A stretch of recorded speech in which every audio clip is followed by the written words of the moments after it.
Stephanie White's announcement about 5 players leaving the Indiana Fever wasn't just a team update. It was the opening signal of a much deeper crisis rippling to the entire WNBA.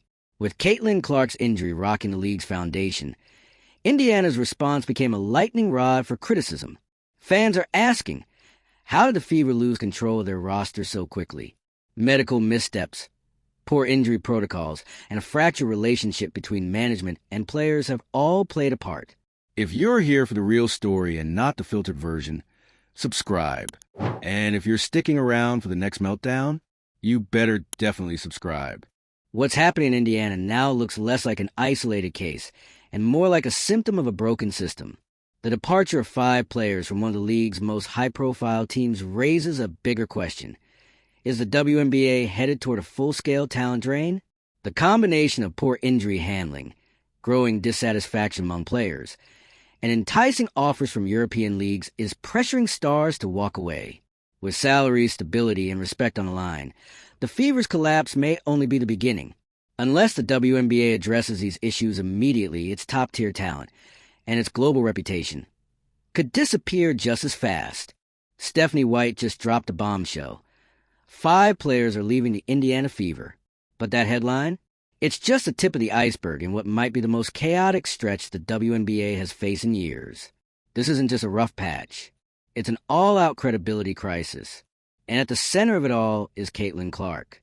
Clark was supposed to be the league's golden ticket, the ratings magnet, the one whose jersey sales and all-star buzz were finally going to push the WNBA into the mainstream spotlight. But the second she went down with that injury, the whole machine screeched to a halt. Ticket prices tanked.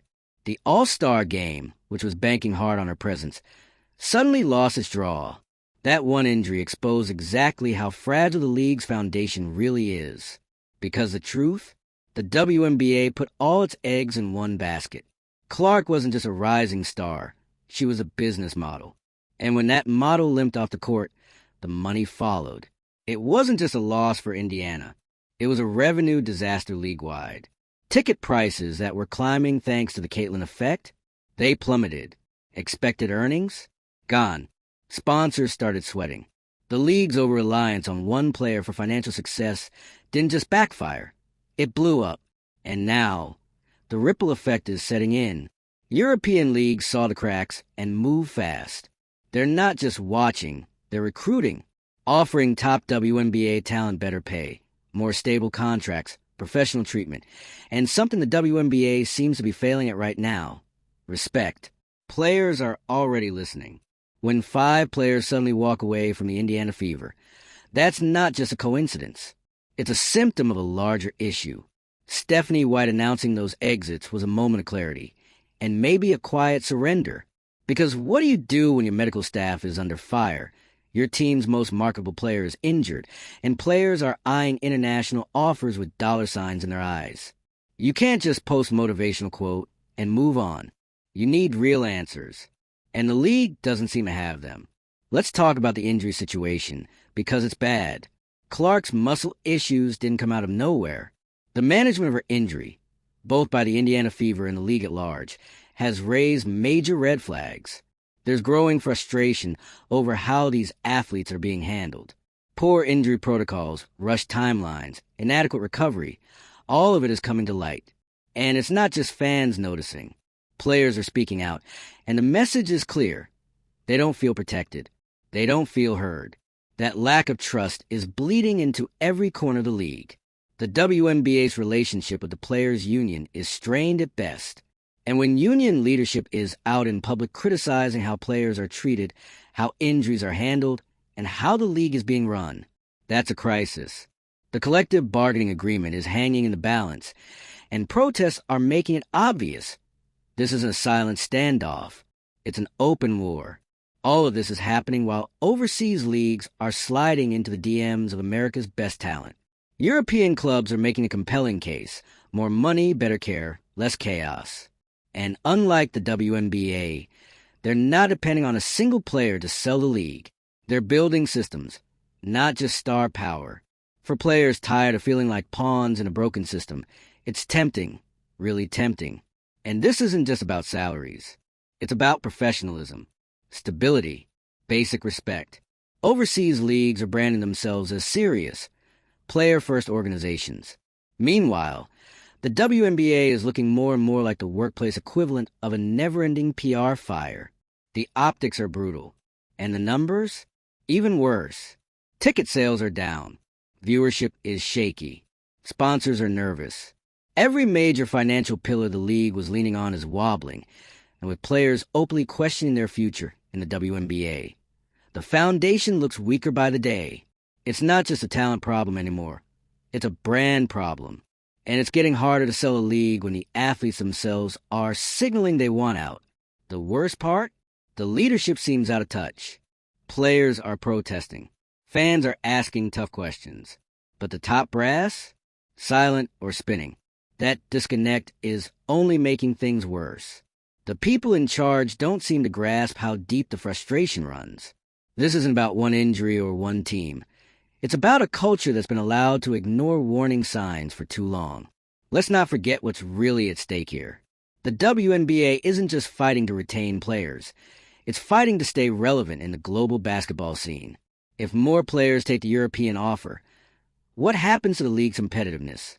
What happens to its ability to attract fans, land TV deals, and maintain credibility as the premier women's basketball league? Every departure chips away at that reputation. And that mass exodus isn't just a hypothetical anymore. It's on the verge of happening. Because what we're seeing right now, it's a preview. The cracks are spreading. The top talent is evaluating their options. And unless the league acts fast, really fast, they're going to lose more than just players. They're going to lose the plot. The crisis is multi-layered, and the solutions can't just be PR statements and vague promises. The WNBA needs internal reform, and it needs it yesterday.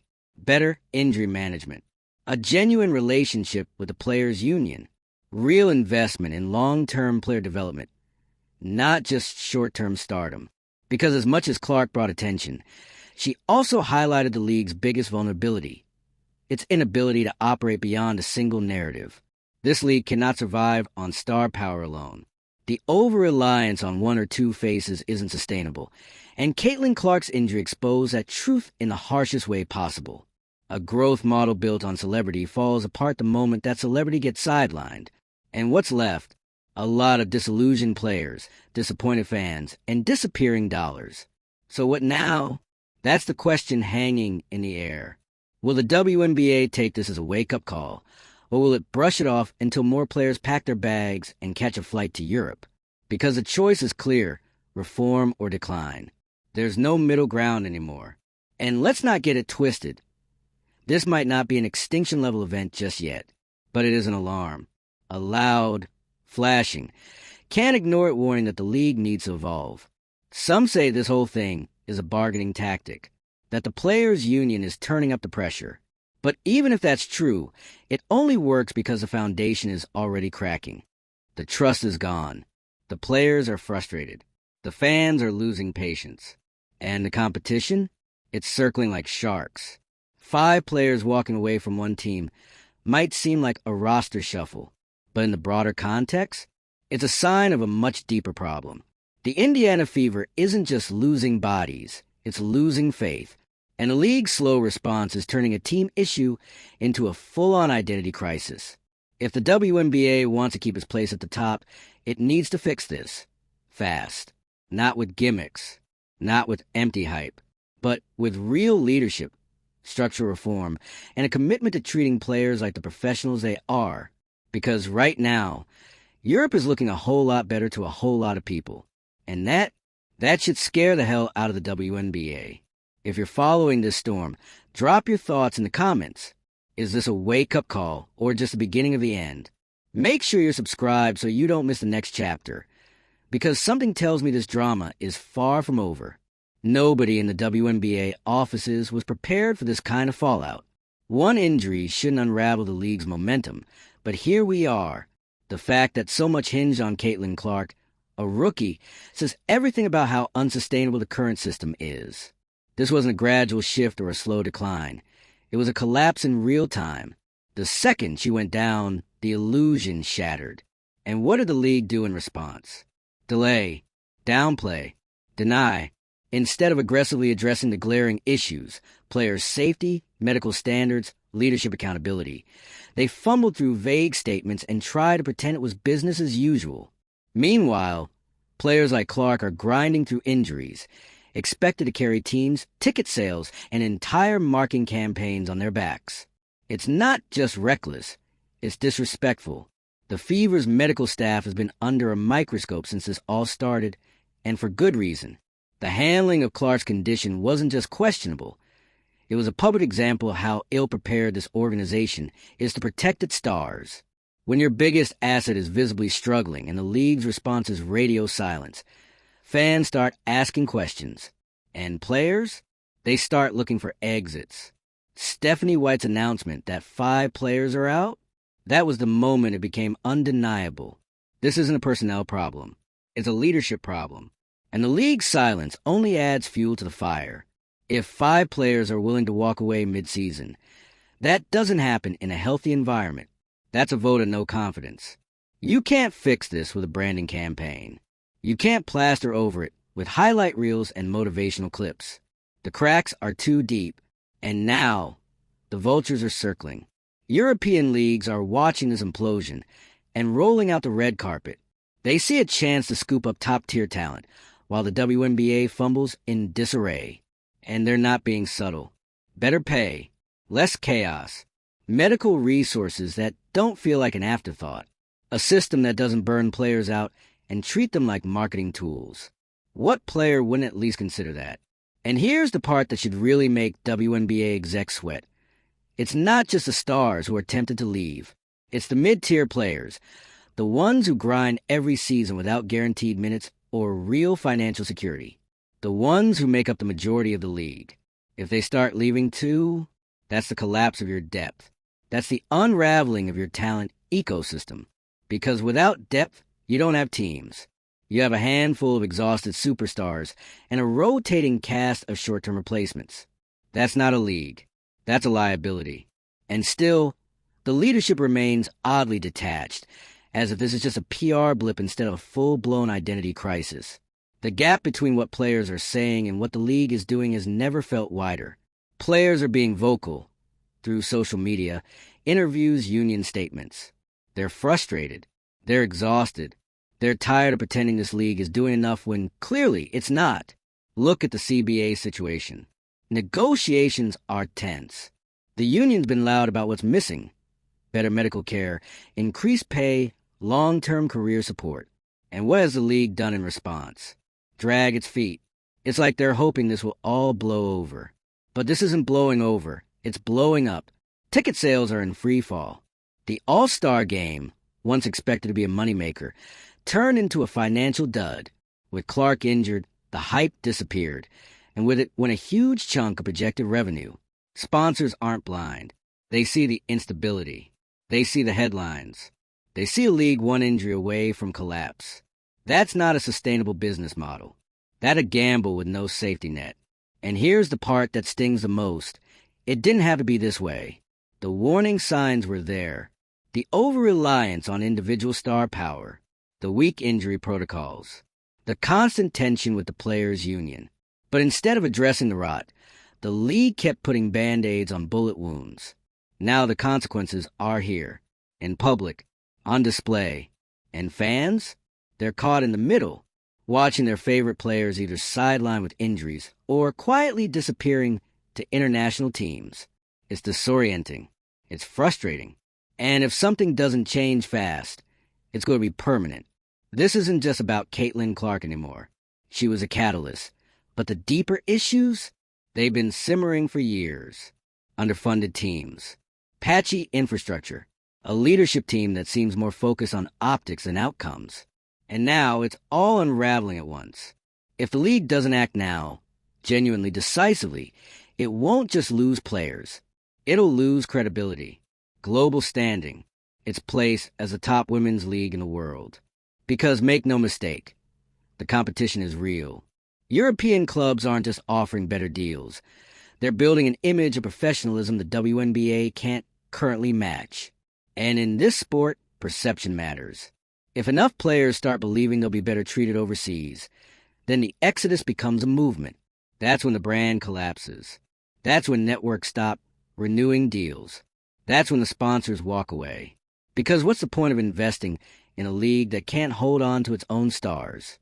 What happens if next season even more talent opts out? If the next draft class hesitates to sign? If fan interest plummets because every week brings more bad news? This is the crossroads moment. The league has to choose, evolve or erode. No more leaning on one rookie. No more pretending the players are fine. No more ignoring union demands and calling it negotiation. The entire system needs a rebuild, and it needs to start now.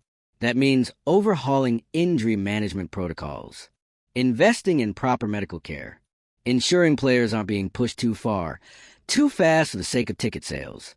It means treating every athlete, not just the famous ones, with the respect and resources they deserve. It also means real leadership, transparent communication, a genuine partnership with the union, not just meetings behind closed doors, but actions that reflect what the players are actually asking for. Because if that doesn't happen, the damage might be irreversible. Stephanie White announcing 5 players are leaving isn't just about the fever. It's symbolic of where the WNBA is headed unless something changes.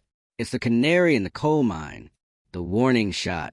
And based on the silence coming from the top, you have to wonder, are they even listening? Players are making career decisions right now. They're watching how this plays out. They're asking themselves, do I want to stay in a league that doesn't have my back? Or do I go somewhere that's offering stability, support, and actual professionalism? The answers are starting to show in the roster moves. And if the WNBA doesn't wake up, those exits will only multiply. This isn't a drill. This is a crisis. But it can still be fixed if the league acts like it cares more about its future than its image. That starts with rebuilding trust. Not slogans, not photo ops, but actual change. Because without the players, there is no league. And right now, the players are running out of patience. The scary part? We're not even at rock bottom yet. This feels like the opening act of something much bigger. Something the league clearly isn't ready for. Every new headline adds another crack to the foundation. First, Clark goes down and House of Card wobbles.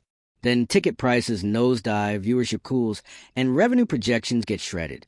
Now, players are walking off the court, and not just to the locker room, but out the door. It's not an isolated event. It's not just 5 players. It's a message. And here's where the WNBA seriously miscalculated. They banked on a surge of popularity powered by one athlete. But what happens when your entire marketing strategy, ticket sales, and broadcast does all rely on someone who's battling chronic injuries before even finishing her rookie season? You've created a system where the failure of one piece means the whole puzzle falls apart. That's not innovation.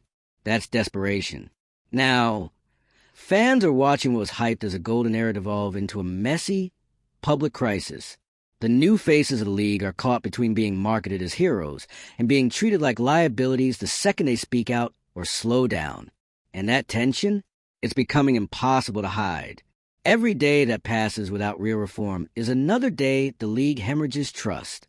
From players, from fans, from sponsors. And those European offers? They're starting to look less like backup plans and more like lifeboats. Because overseas leagues aren't just appealing, they're strategic. They're capitalizing on this chaos. They're offering American talent something the WNBA hasn't delivered consistently. Security. Players don't just want paychecks. They want to feel protected, prioritized, and respected. That's why so many are listening. When you're playing through injuries, pushing through fatigue, and your organization still treats your pain as an inconvenience, of course you're going to look elsewhere. You'd be foolish not to. At this point, even casual fans are noticing how broken the system is. And let's be real, if casual fans are talking about collective bargaining, you've seriously messed up. The league's issues have spilled way past the basketball court. They're in the headlines, in press conferences, in social feeds. They're public and they're ugly. The players aren't being dramatic. They're being honest. And they're being ignored. That's how you lose a league. Look, the WNBA has had its moments of brilliance. The skill level is elite, the stories are compelling, and the players? They've carried this league on their backs with barely enough resources to match. But talent isn't enough when the system around it is rotting. It's not just about saving face anymore. It's about saving the future. Because let's play this out. If this pattern continues, if top talent keeps leaving, if injuries go unmanaged, if negotiations keep stalling, what does the WNBA look like in 5 years? Not the global gold standard. Not the premier destination for women's basketball. Just a hollowed-out version of what could have been. That's the real tragedy. This league could be thriving. It should be dominating. It had the momentum, the media buzz, the breakout stars. It was right there. But instead of building sustainable success, they built a house on sand. And now the tide is coming in. Stephanie White announcing that 5 players are leaving isn't a side note. It's a warning siren. These are the consequences of poor leadership, fragile systems, and ignoring the people who actually make the league run. If the folks at the top can't see that, they're not just out of touch. They're actively steering the league into a nosedive. And here's the thing about fan loyalty. It's not infinite. People want to support this league. They want to buy tickets, rep the jerseys, tune in for every game. But they also want to believe the league respects its players and cares about its future. If the product starts to feel broken or worse, exploitative, people stop showing up. And that's when you lose everything. The window for change is still open, but barely. The longer the league waits to act, the more ground it loses to international competition, to player disillusionment, to fan apathy. This isn't just a PR problem. It's a structural failure with long-term consequences. If the WNBA wants to survive this moment, it needs to stop treating these warning signs as bad luck. They're not. They're the natural result of years of underinvestment, poor planning, and blind faith in a star-centric model that was always too fragile to last. This is a reckoning. And whether it becomes a turning point or a tombstone, that's entirely up to the league. Let us know in the comments. Do you think the WNBA can course correct, or is this the beginning of something more permanent? Hit that subscribe button so you don't miss what happens next, because the storm's still gathering, and we're just getting started.